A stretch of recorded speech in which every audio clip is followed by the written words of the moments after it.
The first hero on trial today is Beast. Ladies and gentlemen of the jury, Beast has been straight up wildin' for the past little bit, so he should go straight to jail. Beast has taken a truly evil turn in recent stories. It started out as him as the head of Krakoa's intelligence service, X-Force, just wanting to protect Krakoa and mutants, and it snowballed into him doing that by any means necessary. Those any means necessaries involved him returning Wolverine to his primitive state so he could be Weapon X and go on missions without thinking twice. He also sabotaged the Terra Viridian strain of Telefloronics, and the Terra Verde country was overrun shortly after. He held someone hostage, he took someone out, he destroyed a UN submarine with people on it, mind you, and then he built a black hole gun that he wanted to use to suck Arakko into the cosmic vault for safekeeping, he claimed. I don't think it's hard to see why this version of Beast is dangerous and should receive a one-way ticket to a jail cell. However, I am also here to make a strong case for the jailing of one Hal Jordan Green Lantern Parallax. Controversial choice, I know, but I raise you everything that happened in that Parallax storyline. He broke some big rules and eliminated a bunch of people and generally terrorized the DC universe. He did it because Coast City was completely destroyed, so he was acting out of grief, or so we thought. However, it was later revealed that this wasn't actually Hal at all. It was him possessed by Parallax, and Parallax wasn't just the name Hal had started calling himself, it was actually a yellow entity living in the Yellow Lantern power battery that was the embodiment of fear. However, this wasn't revealed until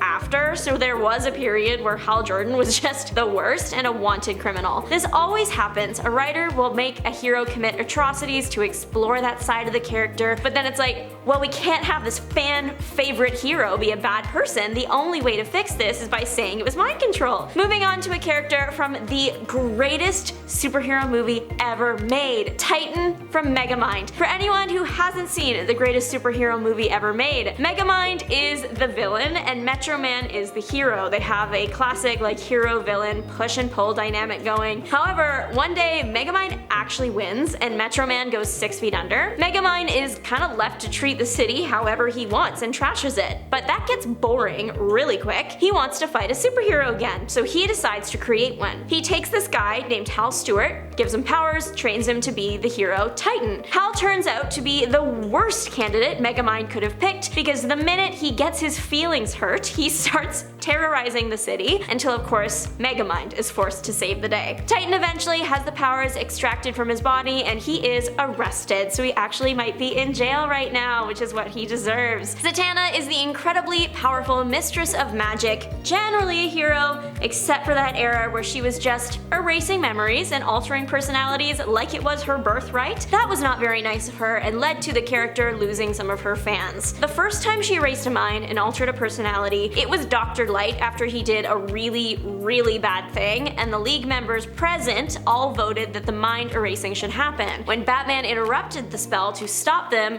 he was also wiped. Wiping someone's mind when they're a villain is one thing, wiping the mind of a teammate and beloved hero is another thing entirely. Catwoman famously had an excellent villain to hero redemption, however, how much of that was real? Turns out Zatanna was mentally messing with Catwoman so she would turn out to be a hero. Good intentions, bad execution, because it led to Catwoman not being able to trust her own memories after Batman found out his mind was messed with too. He couldn't bring himself to trust Zatanna for a long time. Zatanna had vowed to never wipe minds or alter memories like that again. However, the only thing standing in her way is a little bit of guilt and shame, so not much. Maybe they should also add some bars. This next defendant might do well in jail because hopefully it will just give him the break he so desperately needs. I call to the stand Jason Todd, also known as Red Hood. Red Hood has been through it in a way no one has been through it before, but trauma does not excuse the fact that he has committed some actions that are worthy of jail time. Mr. Todd has actually already been arrested a few times and has gone to jail before, for a good reason. He frequently breaks the bat no elimination rule. However, I will accept the argument that the people he is taking out are probably causing more destruction and loss of life than Jason ever could. One thing I have to admit, if this sways the jury's decision, Jason was taken out by the Joker with with a crowbar, and when he turned into his like dark vigilante side, he adopted the crowbar as his weapon of choice, which I think is pretty heavy metal. Wolverine should be in prison, plain and simple. He has done some nasty things over the years and hurt a lot of people. There were also many a time he genuinely thought eliminating someone was the move and had to be stopped by his teammates. He's taken out his own family a few times and even a few teammates. I think there's actually a higher chance that Wolverine would put himself in prison for a break. Also, a bit of Wolverine, Hugh Jackman lore before we move on from this point. When Hugh Jackman was traveling here to Canada for the first X-Men film, the production didn't have his visa yet, and I guess they were just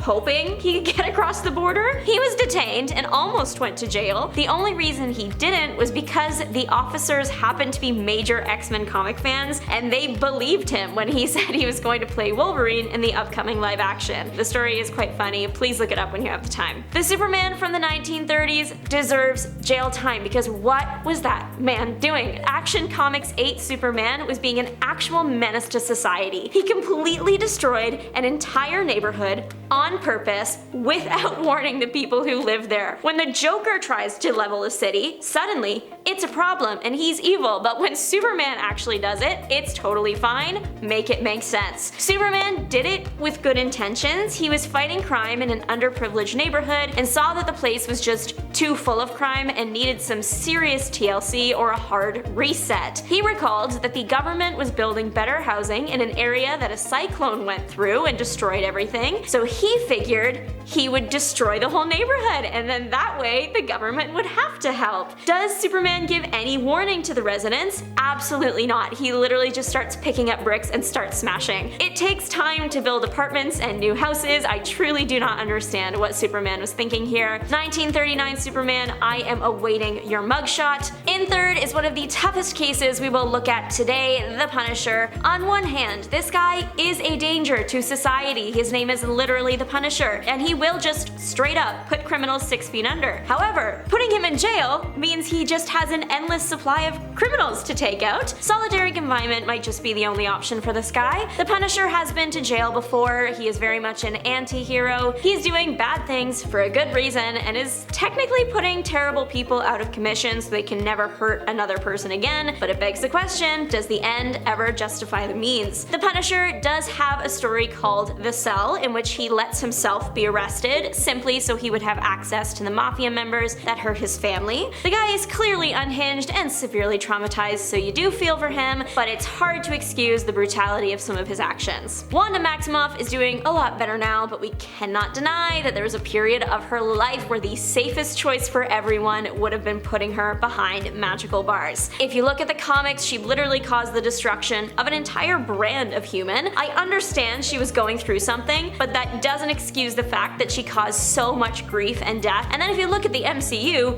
again, she was going through something, but the residents of Westview were also going through something. They were being controlled against their will, and then later Wanda decided to take out a bunch of superheroes in the most brutal way possible. Maybe she doesn't deserve like prison, but she does need to spend some time away, preferably with some mental health professionals. Though it would be hard to get him there and then keep him there, Deadpool should be in jail. The guy is beautifully unhinged and funny, yes, but he also has caused senseless destruction and death at his own hand. He literally took out a guy for saying the Star Wars prequels are better than the OG trilogy. He is an active danger to society. He will also intentionally put his own loved ones in harm's way if it will benefit him. Plus, Agent Coulson went 6 feet under because of him, and that's unforgivable. More forgivable now, considering how Coulson is messing with everything, but at the time, heartless. Even more heartless was that time he took out the whole Marvel universe and a version of him took out beloved literary characters. Deadpool has proven time and time again that he is an incredibly dangerous individual with a fluctuating moral code. All in all, Deadpool has done enough to warrant some jail time, and whoever helped create that horrible version of him from X-Men Origins Wolverine can go there with him. Thanks so much for watching. Let me know your verdict. Are these people guilty, innocent, or in between in the way only a superhero can be? This is Juliana signing off. Bye!